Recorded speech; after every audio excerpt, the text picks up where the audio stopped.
Is the love of money absolutely necessary to manifest money? That's exactly what we're talking about today on the Manifesting Guide. But before we do that, if you'd like to start to create from a simple wish list, get things done, I invite you to get our How to Create a Wish List to Realize Your Dreams. It's completely free. Go to highertrueself.com/freebie. So if you've struggled to make money, you will want to listen in detail to this podcast. This is Manifesting Guide, podcast 61. Is the love of money essential to manifesting money? So glad you're here. This is Aryana Rollins. Let's first talk about where this notion came from that loving money is not spiritual, it's not right. It's kind of like putting false gods, creating false gods, or things that are not real that will take our attention off what is real. I'm not talking about following a particular religious path or following the Bible, and if you do, that's okay as well. What I'm talking about is our perspective and our perception, because that programming is strong in us. Now, if that's the case, then you've been on a spiritual path for a while. You might feel money's not important. It's just, gosh, why do I have to pay attention to that, right? Well, if that's the case, you're going to want to pay attention to this, because in many ways, you've got to love what you want to manifest. I'm going to repeat that. It's important. You've got to love.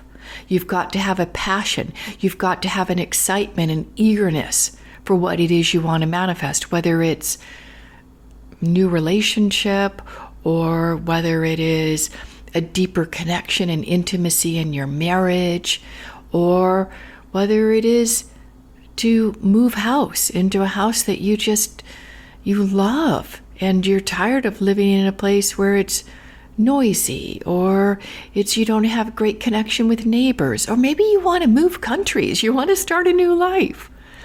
Do you feel the difference there? Do you feel the excitement and the passion that might be there for those kind of wishes, intentions, goals? But money? Well, is money real?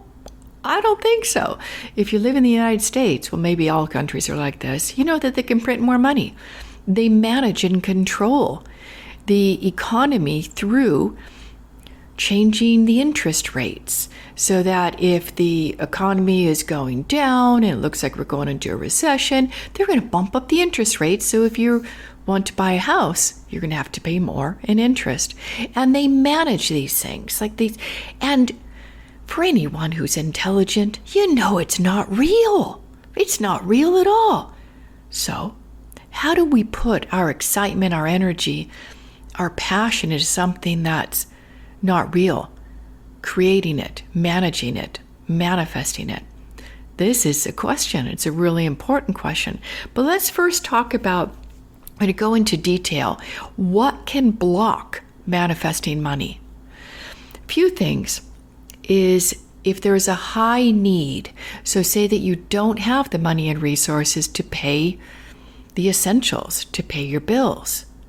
You go into a stress consciousness.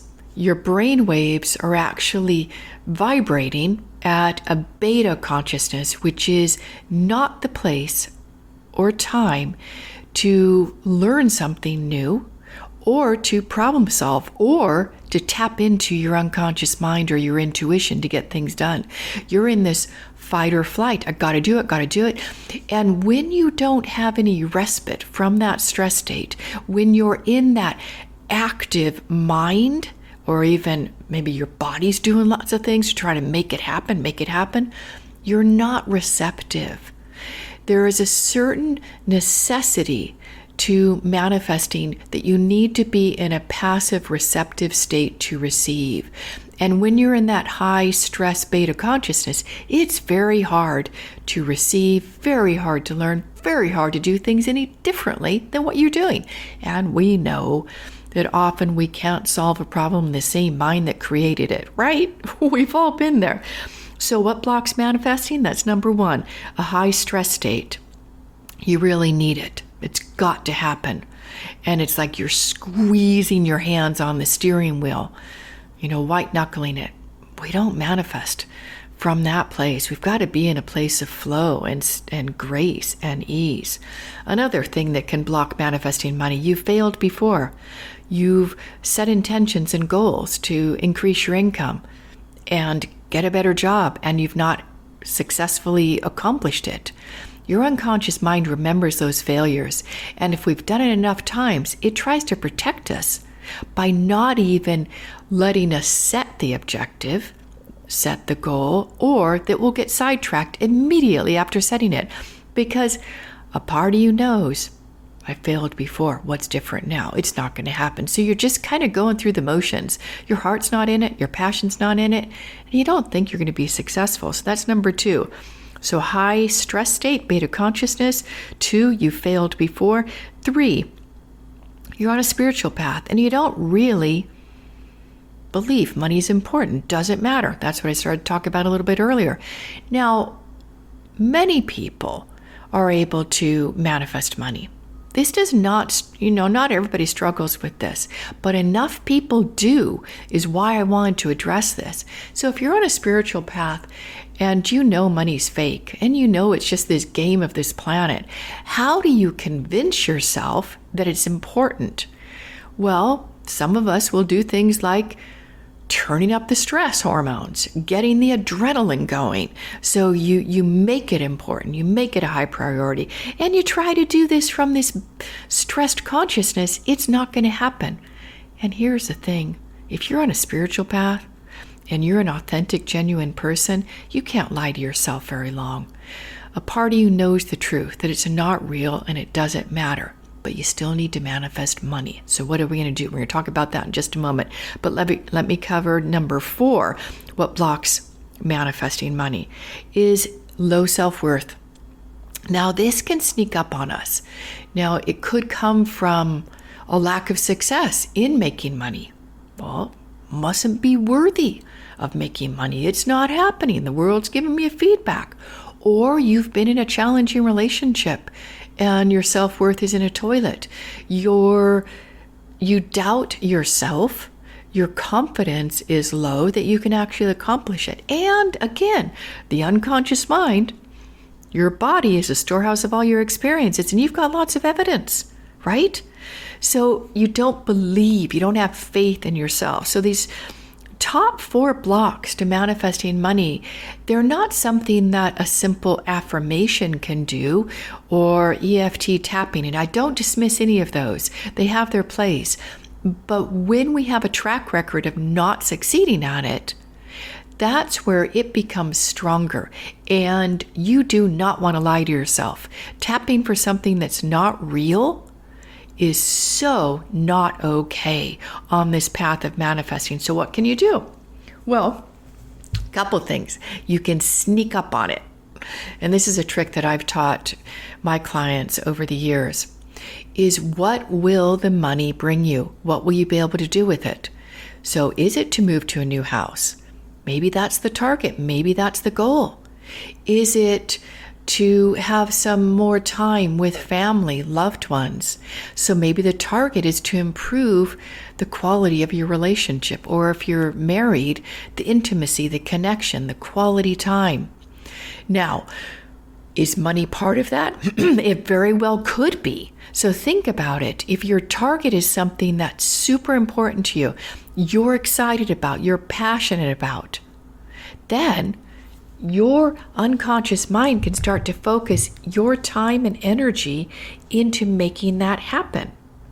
Now, if it's too big a leap, like possibly setting an objective, a wish or a goal on having more time with friends and loved ones, that's kind of a leap, right? Where does money come into that? So you're going to have to massage it a little bit so that your unconscious mind knows that it's the money that has been creating maybe the conflict, the arguments. So let's back that up. I think this is a good one.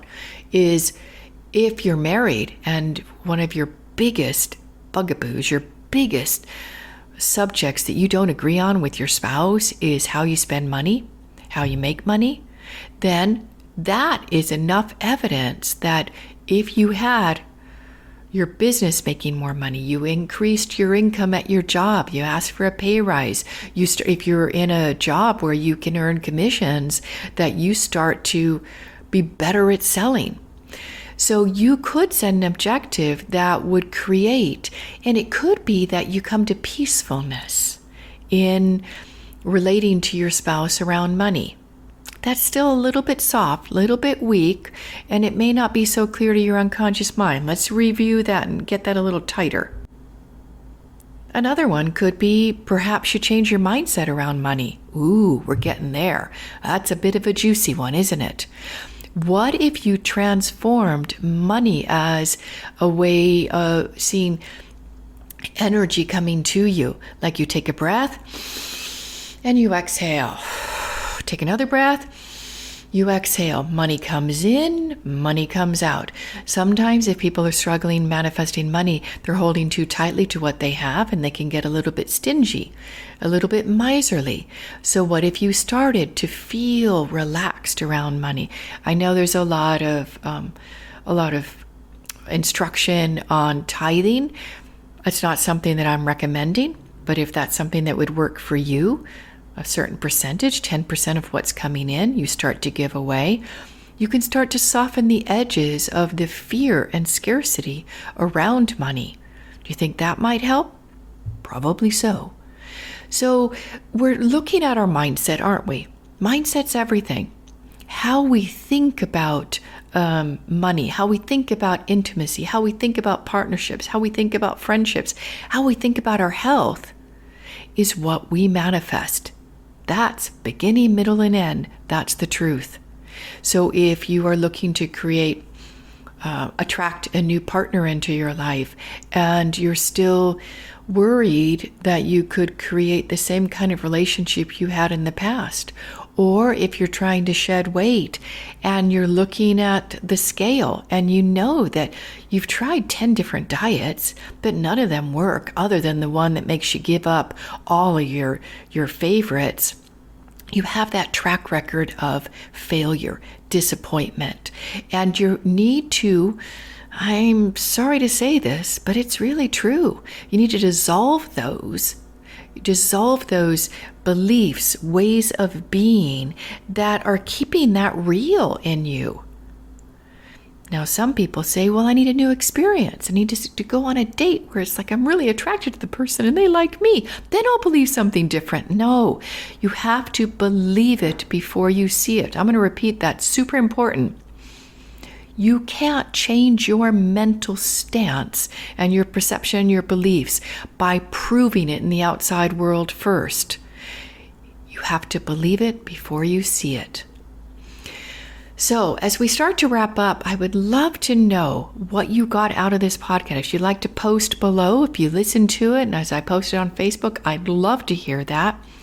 And remember, you can manifest anything. You absolutely can. Are you willing to spend the time and energy to dissolve the old beliefs and habits and patterns that are keeping you away from what you want? And if it's money, you can do it. There's just a little bit more work to clear the gap from where you are now to where you want to be, but it's absolutely essential. I've guided so many clients to be able to manifest money in ways that have been unusual, unique, without white-knuckling it and forcing yourself. Thanks so much for listening. And if you want to get access to how to create a wish list to help you realize your dreams, go to highertrueself.com/freebies. So much love. I'm wishing you the greatest success on your manifesting journey.